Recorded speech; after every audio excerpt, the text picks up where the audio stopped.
What would we do without a small casting multiplier? Most anglers fish clean ground and they want to get absolutely as far as they can.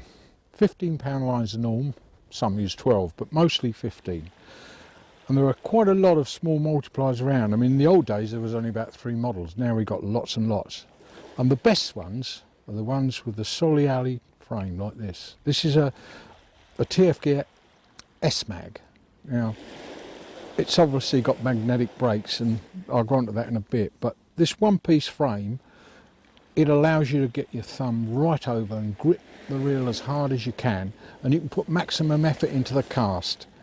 The spindle on this model is a little bit different from some of the other ones that it's similar to, in that the diameter of the spindle is slightly more than the others, and it doesn't bend, because a lot of pressure put on one of these reels with the handle will bend the spindle. Anyway, the features, we've already mentioned the magnetic brakes.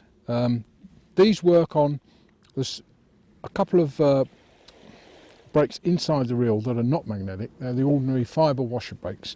Now, they're pretty good. Don't take them out if you buy one of these or any of the other reels. One works quite well, but they'll only slow the spool when you're actually casting, and they won't slow it when it's slowing down, when the lead's stopping. Well, in other words, it won't keep up with the speed of the lead, whereas the magnets will. They're constant all the time. All the time the lead's pulling line, the pressure of the magnets are beyond them. And it's adjustable by this, what has come to be known as a knobbly. It's got a maximum and minimum adjustment. And to be honest, that is an amazing amount of adjustment. If you put it on full and cast it, you'll find it very difficult to get a bird's nest. It also won't cast that far. If you're a beginner, half on is about great. That'll go well. If you're used to it, you've handled one of these before, then wide open is the norm. Other features, it's got the ordinary spool release, which re-engages with the handle. It's got a 3-piece take apart, 3 screws there, so you can get it apart to oil it, clean it up, whatever. It's got a back setting on here, but this is really only to centre the spindle and set the spool float, the amount of movement you've got in the spool. Most of these reels work well with the spool float turned right down so there's no movement, just no movement, and then half a turn back, and you just get a little bit of a movement there. This one's got a tournament handle. Now the model is available with a separate power handle for cranking. I mean, this is great for clean ground, flat sandy beaches, piers, that sort of thing, but there are times when you're fishing like where I'm fishing now, where you've got to get up and in with a pulley rig. You want a bigger handle, and that's what the power handle offers. You just take the nut off, screwed on there, and away you go. The star drag, most of the smaller multipliers nowadays have got a good star drag. The drag washers are really key together, and you get a nice bit of release. Now you can see that, and you can tighten it up, and it's harder to pull. And obviously the idea is that when a fish pulls line, it can pull line before the line breaks. That's what it is. A lot of sea anglers don't use it, but it's there should you get a fast fish, something that's really going to need releasing or let line. You can let the line off quick and then gradually tighten it up as you get the fish near you. And that's about it. They're pretty sturdy as well nowadays, although like most small multipliers, you do need to look after them, regularly clean them. Don't just chuck them in the box wet, as you'll get the result of that, crud and salt everywhere. So give them a wash, rub with a toothbrush every time you finish fishing, and they'll last you a lifetime.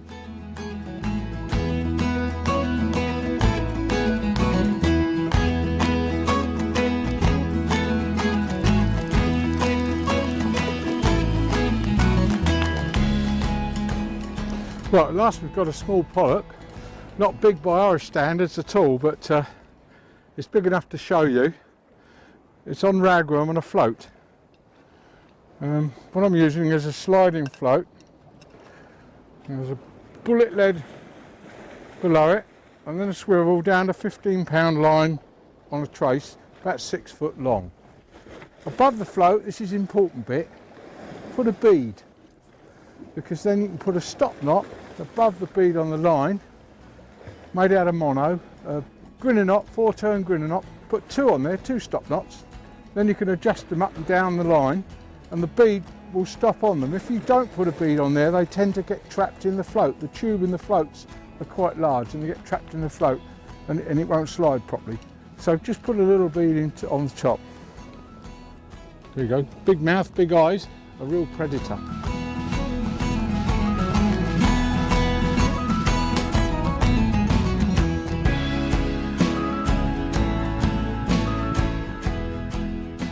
Well, Paul, you caught a fish, have you? I did, eventually, mate. Decided Decided to switch to a red gill pattern, and lo and behold, what do we find down the edge of the rocks in Ireland? Pollock. Got to be bigger ones down there. Oh, there's got to be a big one in a minute. Got to be. We want one that'll eat that one, don't we? That's what we want, yeah. Well, there you go, that's an old-fashioned red gill, isn't it? Well, it's a modern one, but he was using them in Ireland 20 years ago. Yeah. Excellent, mate. That's what it likes. Movement of the tail. Comes out with a kelp. Then big eyes, spot the movement. Wham! Nailed it. Well done, mate.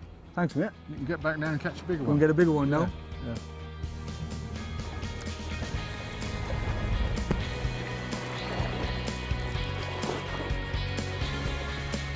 Always a better one.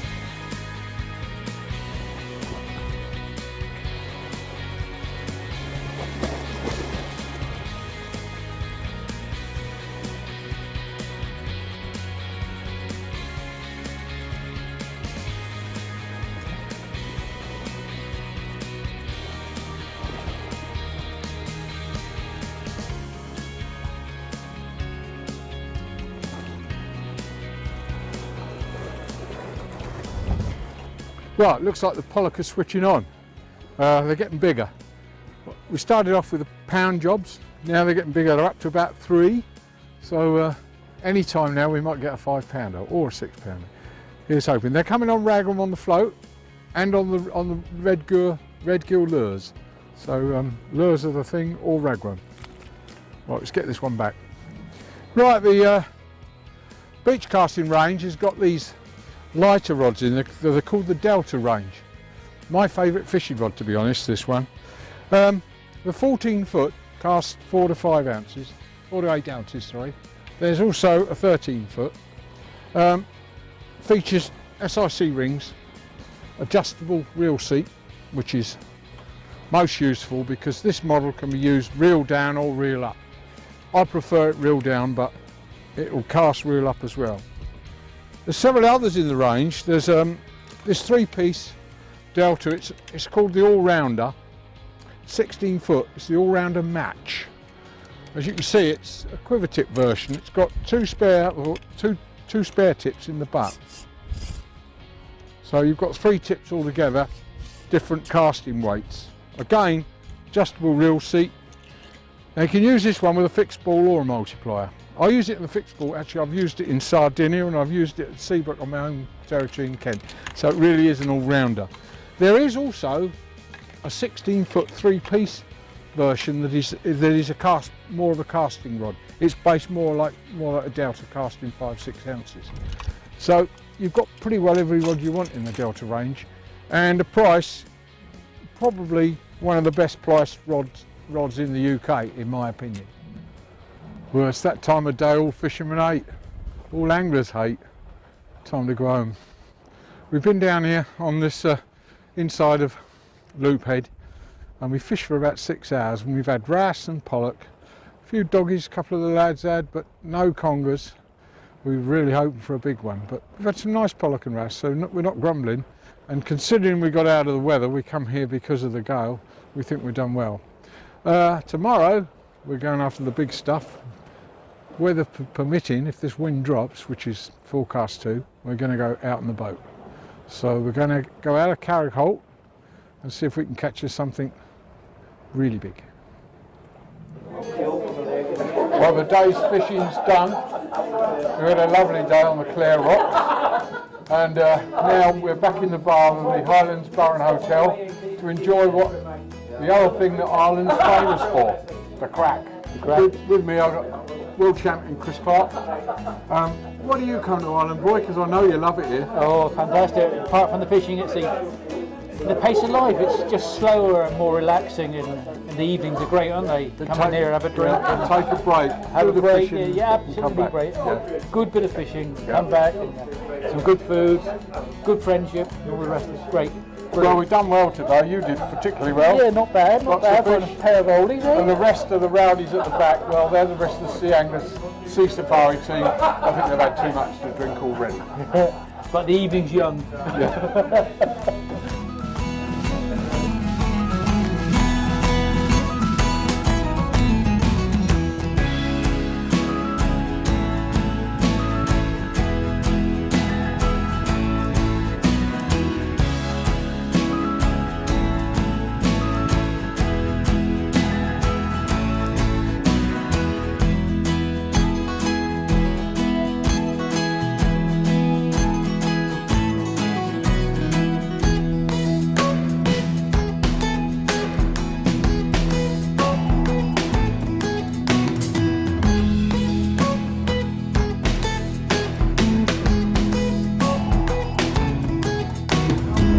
Well, we just left Carrick Holt here aboard the Clare Dragoon, skippered by Luke Aston. It's a 37-foot locking, and I'll let this man tell you all about it and the area we're fishing.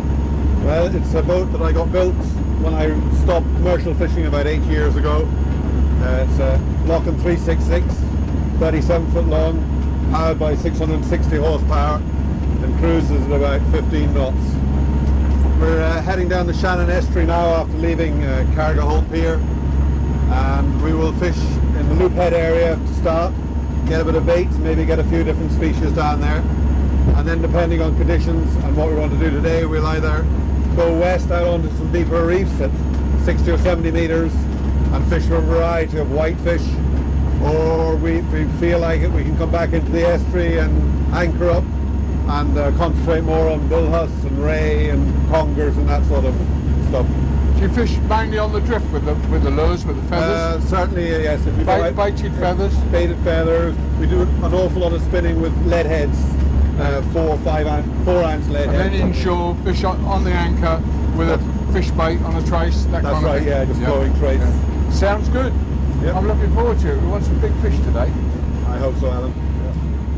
The first job on any trip out in the boat is to catch the bait. And we're off Loop Head after some mackerel. Got half a dozen feathers on. What we've got to do is find the depth they're at, whether they're near the top or near the bottom. Well, if we can get enough mackerel, that's our main bait today. We'll fish baited feathers on the drift. We could catch anything from a gurnard, pollock, whiting, all that sort of thing. And then a strip of mackerel fished on a flowing trace later on to try to get a thornback ray or a bullhuss. But first we've got to catch enough mackerel. The method we're fishing is called sink and draw. It's with a string of feathers. They used to be made of feather years ago, but now they're made of synthetic materials of all kinds. But feathers still work, different colours. And we lift the rod, let it sink, and we try and imitate a small fish. One tip I can give you for mackerel fishing is try to make as much fizz as you can. The bigger the lures, the heavier the weight, the more action you get. And quite often when there's a lot of mackerel about, that's how you'll catch more. If they're few and far between, then a more refined, a smaller lure will tend to pick them out. Just the right size and all, look at that. A string of 6 joey mackerel, what better bait could you get? Whoops. This is one of the TF Gear Delta boat rods. There's 3 in the range, 10, 20, 30 pound class. Ideal boat rod, 2-piece, SIC rings, adjustable winch fitting, butt gimbal if you want a butt pad, and they're mid-priced. They're not expensive at all. Pretty good action on it. Plenty of movement 3/4 of the way through. The 3 models in the range are £10, £20 and £30 class.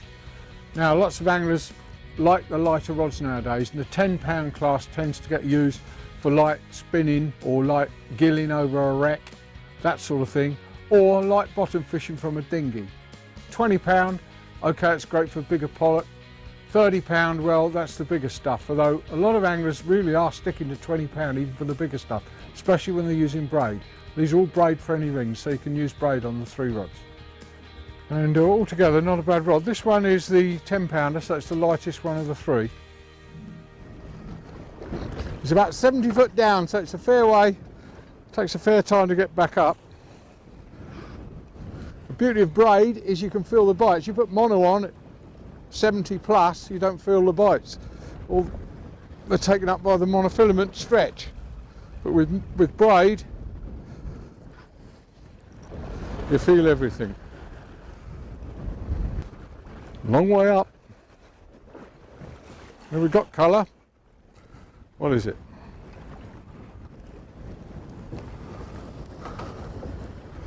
It's a haddock.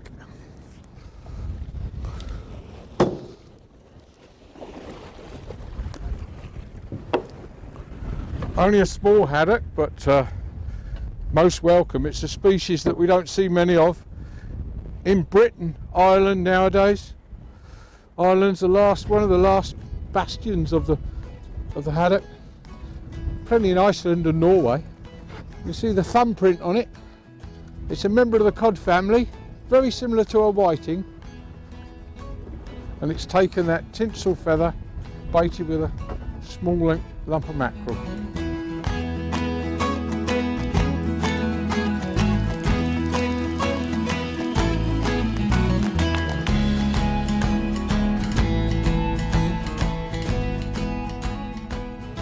I'm joined on the boat today by Mike Hennessy. He's an assistant inspector with the Inland Fisheries Board, Ireland. Oh, got a bite. Hey! What do you think of it so far, Mike?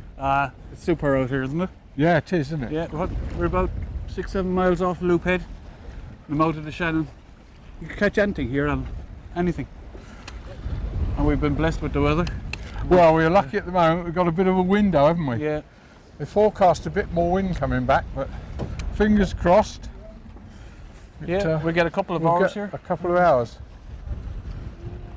What species do you think we're likely to catch? Well, we're drifting some reefs here now, so we've very good chance of pollock, big pollock. Yeah. But we'll also probably get ling, haddock, some of the gurnard species, maybe cod, pouting. So pretty well everything. Pretty much everything, yeah. Yeah, my old friend the pouting from the English Channel, I wouldn't mind catching one of them. Sometimes you want to avoid them though, don't you? Yeah. What have you got? I know you got lures on. Yeah, I've 3 eels on. 3 eels. Yeah. And you baited them with a sliver of mackerel. Yeah, I have them set up like a feather rig and a sort of mackerel on them. They're luminous eels, so the luminescence and a bit of flash on them. Yeah. It's a good attractor. We're both using braid. Yeah. And these lighter rods certainly brought sea fishing into the 21st century, haven't they? You can fish with one hand all day. Yeah, it's a great rod. Anything from £6 up to £30 class you can use. Oh, look at him go, look at him go. Yeah, got one on there, Mike. Now this is a bit better. Yeah. It's not a monster, but it's a bit better than the last one.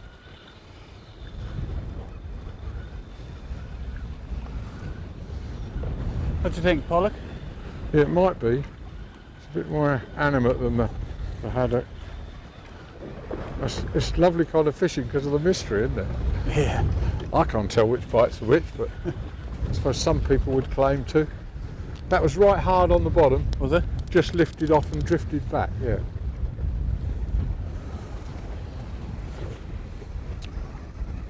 Yeah, you could hit anything out here, really. Yeah, I was going to say, I fished out off of Clifton. We went right out and fishing like with this with braid and feathers, and had a lot of species. Ireland's rich in species. I had 23 that day. 23. Oh my God. I had a bluemouth. I had a lot of rare ones. I had a common skate, a blue shark.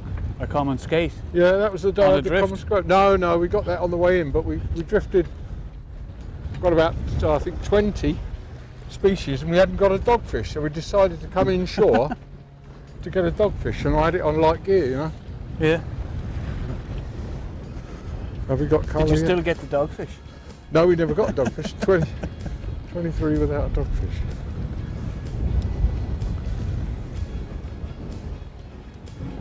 Ooh. You in? Yeah. It's still going. Looks ready with the net. What's it going to be? Got him that time. Yep.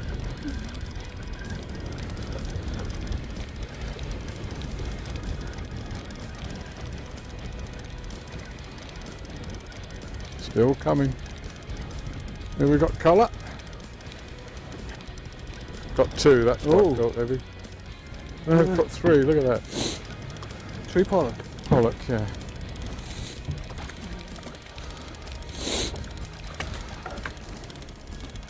I'd much rather had one big one, but there you go. So I'm not going to argue with that. I had a bite, a good bite. They're pollock, I think, and one got on there and got off.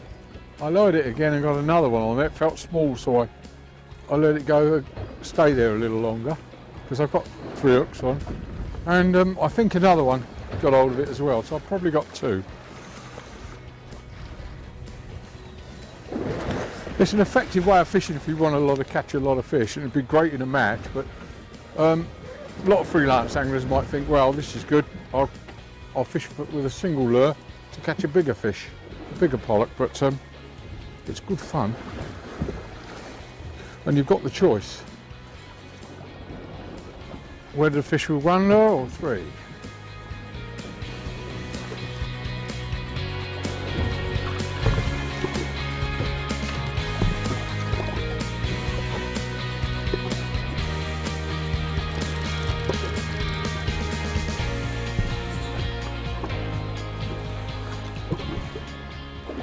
Comes. Single fish. Yeah, double. 2 fish. Double. So I thought I had 2 on there.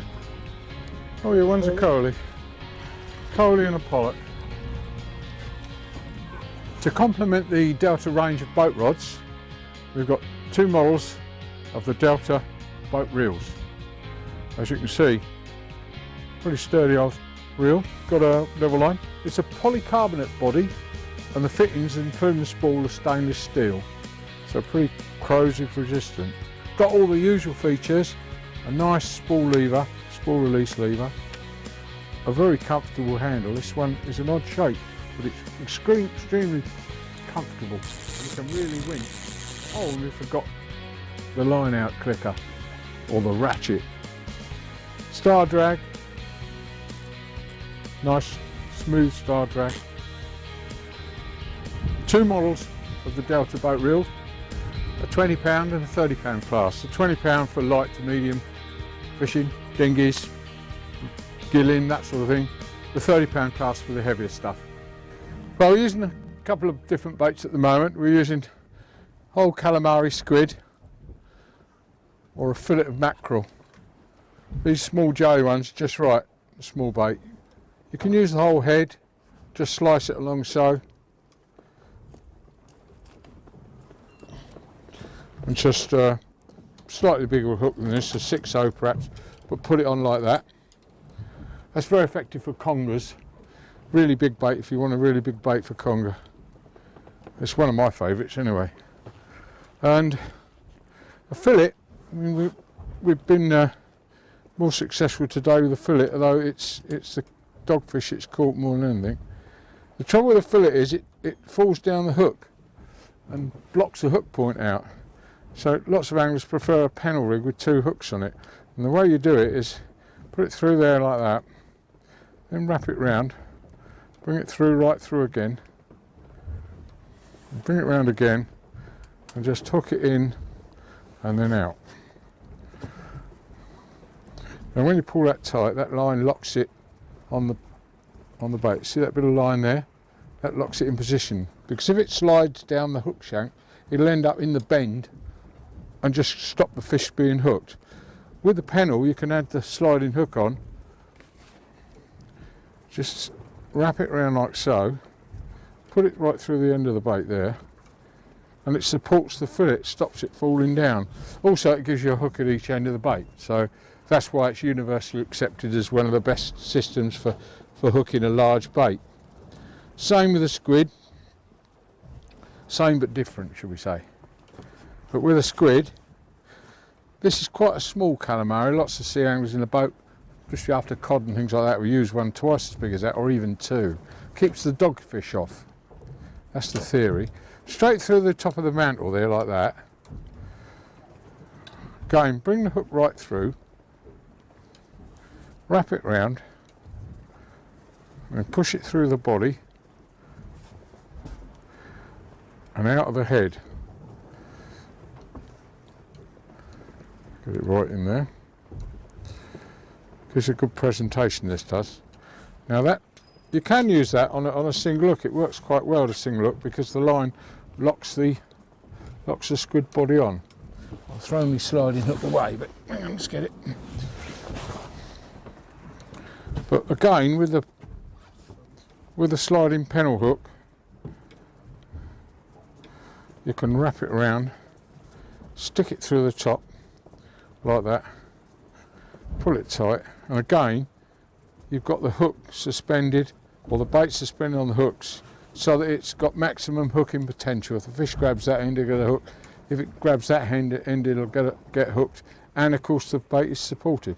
Because what you've got to remember is, when you're in a boat, it's like casting on the shore. When you cast, the bait gets deformed as you go through the air on the shore, but on the boat, quite often you're fishing deep, and it will spin as it goes down, and by the time you get to the bottom, it goes down like that behind the lead.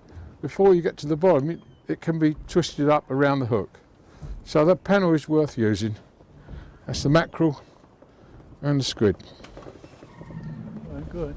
Yeah. Link to order. Taking the line.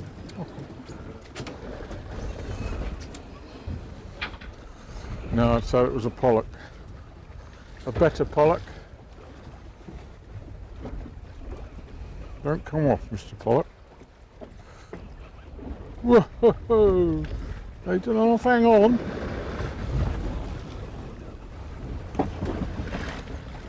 Of course, I could have two on here, I suppose. Or 4. Feels like a better one. It's the first one I've had that's taken line, anyway. Give me an arm ache. Here we come. We have colour. More than one, anyway. Coley's two colour, that's two why it went Coleys. well. 2 Coley's. They're stocky and very powerful fish, the Coley's. Yeah. Lovely fish to catch. That's what you get in the supermarket now a lot when there's no cod. We used to feed it our cats years ago, but it is a nice fish to eat. Obviously a relative of the pollock. If you want to tell the difference, they got that very white pronounced lateral line. Whoops. Someone keep that boat still. Yeah, a straight lateral line. The pollock's got a curve. The other thing is the lips are level. On the pollock, the bottom lip protrudes the top one. So that's your coalfish. I reckon that's enough coalfish, pollock and gurnard and haddock and pouting and whiting, don't you? Yeah. We go after some animals? Yeah, we'll get Skipper, he's got a mark inside. Perhaps we might get a thornback ray or Yeah. something else. Bullhuss, maybe? Oh yeah, that'd be nice, wouldn't it? Yeah. Yep, that would cap a good day so far. Good. Great stuff. Okay.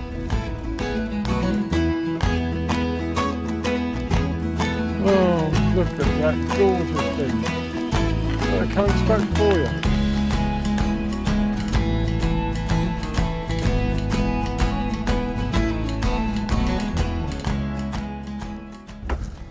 Well, we've come inshore after a thornback ray, and we finally got one. After we've been trying all week to get one on the beach as well. We've got a particularly unusual specimen, Yeah. I think. Don't you think, Mike? Yeah. Thorns are very prominent, and they're little white, bony. Nobules, Yeah, almost. underneath them. But they're quite remarkable. You've got to be careful with them. Oh, you don't you? Feel that? Ooh. Yeah. Imagine treading on that when it's on the beach. Yep. And he's even got thorns underneath. Underneath, yeah. It's very unusual. Yeah, I mean the thornback's the only ray that's got that many spawns, thorns. Any of the other rays, some of them got a few around the tail, but not them on the head and the sides. But the skin's pretty dodgy, isn't it? Yeah. Luke will tell you, if you stand holding them for too long, your fingers go raw. But anyway, we're putting him back because he's a lucky one, I think, don't you? Yeah. He's a grower. He's a grower. He used to get bigger. And Well, we'll see if we can get a bigger one now.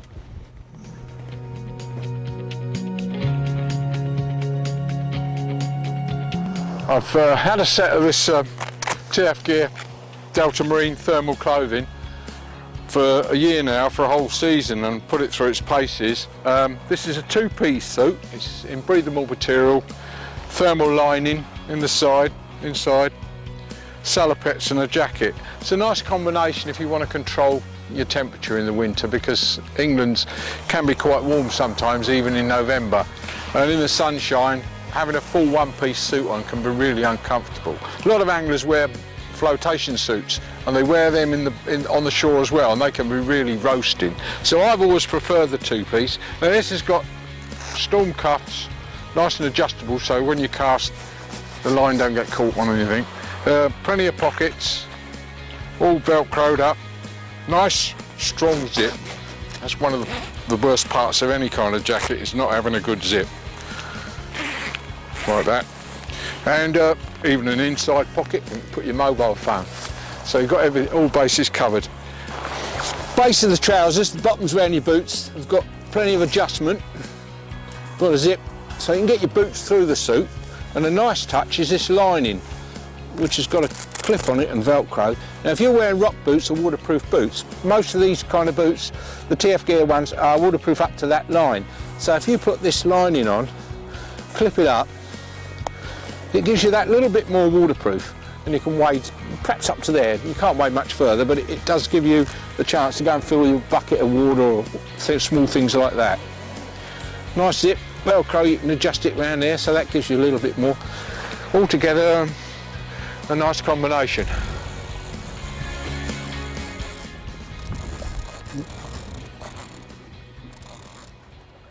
better than a dog. That's not a dog. It's very shallow here, isn't it?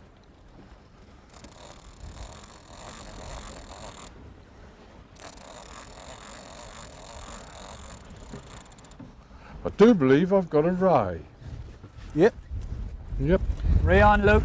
Thornback ray.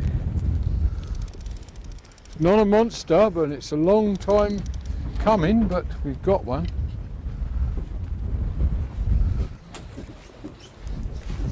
He wants to go back.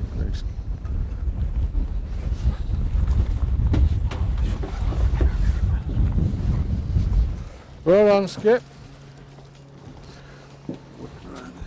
Luke suggested we change the bait regularly, and I put a new piece on, and he's woofed it down.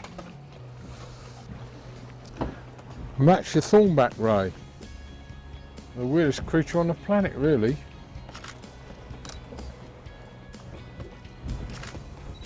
Underslung mouth. They come along on top of the bait and cloak it, and then eventually they take it. They usually run off. They give you a few pecks and then run off. But with the boat yawing about, I had a fairly slack line and the bite wasn't very pronounced. But there you go. There he is. Big slice of mackerel. Not a big one. About £5. But today and this week, most welcome. Oh, they're getting bigger.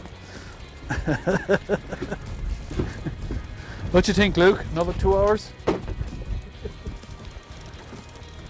Oh yeah. He's got that same patterning. Look, the white tubercles on the thorns.